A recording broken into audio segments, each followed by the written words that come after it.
What's going on, Jeromes? So we rage against the national media jabroni haircuts because someone's got to be on that wall. You want me on that wall. You need me on that wall. And all right, so we as Vikings fans, we're accustomed to the national media just putting the thumb down on the scale, never giving the Vikings credit, always denigrating anything that the Vikings do. It happens. It happens. Like, the only person to escape the gravitational pull is Justin Jefferson. Like he's so freaking good that they have to acknowledge his greatness, even though he's a Viking. Although you will notice that the media is just trying to separate the Vikings and JJ all the time, right? And we try to call a spade, but we do call out BS when we see it, because we've gone over this. The national media sways what the casual fan and the casual non-Viking fan thinks about the team. Right, that is important. And, Pete Schrager, Good Morning Football. So Good Morning Football crew in general has been pretty good to the Vikings. Like, we got to give credit where it's due. But I feel like Schrager's turned full heel. I don't know if this is the remnants of WrestleMania. I don't know what it is.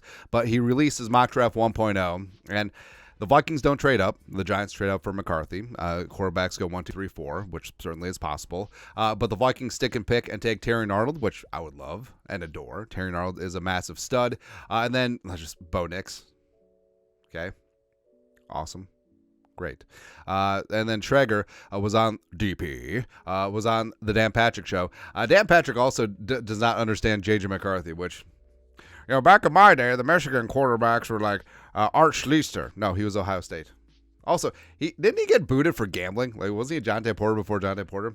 Doesn't matter. But Schrager was on the DP show, talk about his mock draft. Now, so I don't know what it is. It really bugs me when people like name drop or people brag about connections and stuff.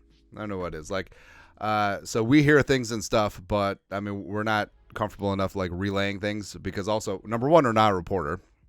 But Schrager's saying like, Sean McVay texted me after my mock draft fell. It's like, cool, awesome. But respect, Schrager is connected, so that's why his mock draft does make you raise a couple of eyebrows, and also the feedback on the mock draft. And some of the feedback that Schrager got from his mock is that basically the Vikings their draft capital got poo-pooed on. And we'll, all right, so also this time of year it's fun, like a reverse engineering, and usually you can find out exactly where information came from. And like Belichick said, mainly it's agents this time of year. What's up, Sylvie?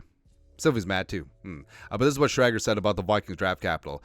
Minnesota is a wild one because they got that 23rd overall pick also. And the conventional thinking is, cue condescending tone, oh, you package 11-23 and you move up to 4 or 5. That's great. They also have a ton of future first-round picks. Well, they don't have more or less than other teams. Nah. It all sounds great. Now, first off, we know, and we've been over this, the quarterback tax is real. And also, if you're trading up into the stratosphere of the draft, basically you just throw out the draft charts, right? So all of the pie in the sky thinking that the Vikings could get up to 4 or 5 with the either the Cardinals or the Chargers for just 11-23, nah, ain't gonna happen. Now, I would love it if the Vikings could get up to 3, 4, 5 without giving the future first. 3, very unlikely. 4, probably not. 5, maybe. But that's the cost of doing business. But the whole notion is like, well, just straight 11-23. No, that's stupid. And Kwesi knows that too.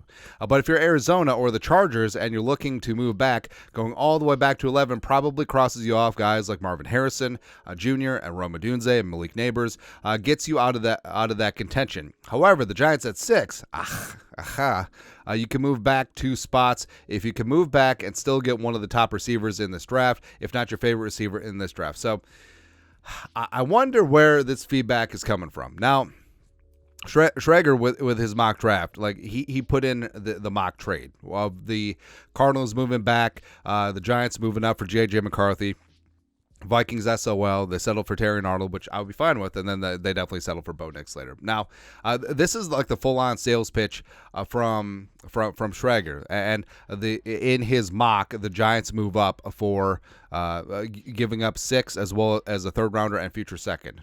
Cool, awesome. Now, I wonder where this nudging is coming from. It's like, hey, guy, hey, why don't you please go on your national media tour and carry our water for us, and just put it out to all of the Joe 12 packs and schmucks out there and casual fans that, hey, I mean, the Vikings don't have any draft capital because 2 first-round picks. I mean, God forbid, that has value in a draft that has a lot of thickness, THICC, in the teens and in the 20s and the 30s and the 40s. But hey, Joe Shane, my dad is a lawyer. Looking ass, get the hell out of here. Like, Pete Schrager is obviously just carrying water for the Giants, and it makes sense because, I mean, Good Morning Football was shot in New York / Brooklyn. The Giants are the team of that area, even though they're in New Jersey. But hey, East Coast media bias. That's exactly what it is, man. And the whole thing about it is too is like, hey, fine. It's fine. Like, if the Giants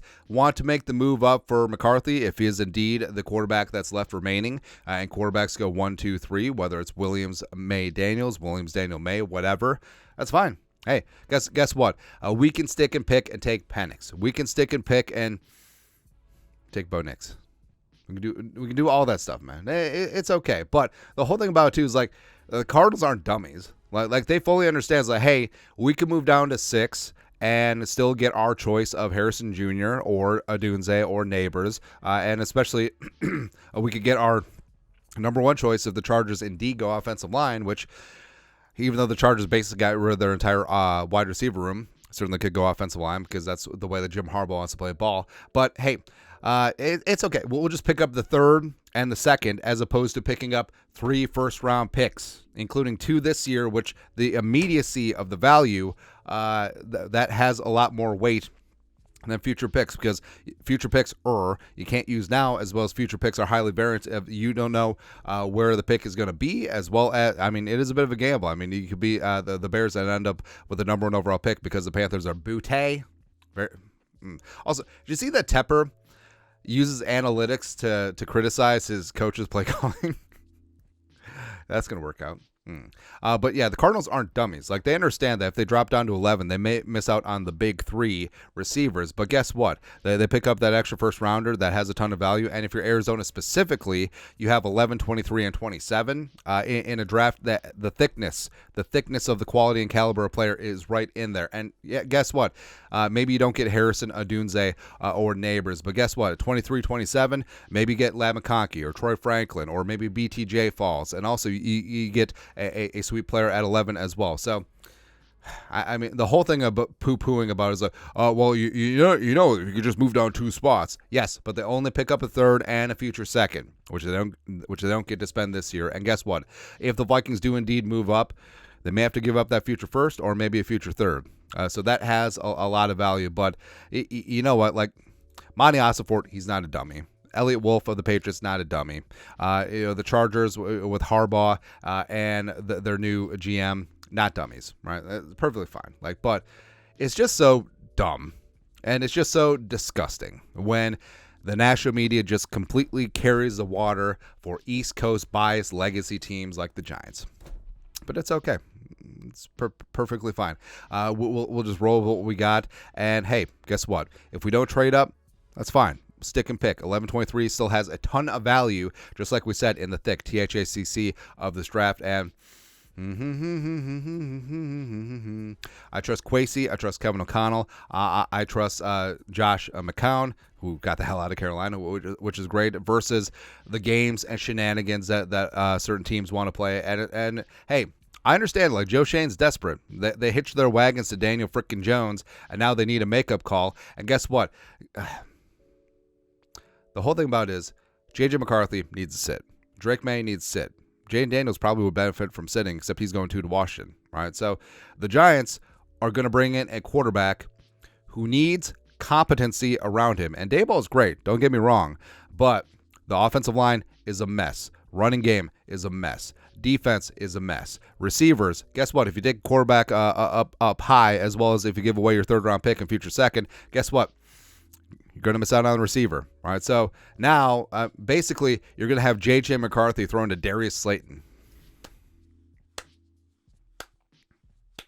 So if and when the Giants do pull off this move, it's like, oh, hey, Cardinals, yeah, you could still move down and get your wide receiver. And guess what? The Giants are going to trot out that rookie quarterback. They're going to ruin him forever. And guess what? Joe Shane and Brian Dable are going to get their asses fired midseason. That's what happens. And they're still going to be paying Daniel Jones. So it's great. But your thoughts are thoughts. Pete Schrager just poops on the Vikings for no reason. But also, we know where it's coming from. Let us know your thoughts and our thoughts in the comment section below. Subscribe for daily Vikings takes. Want to support the work? Put a little something in the Venmo. But until next time, Skol, production value.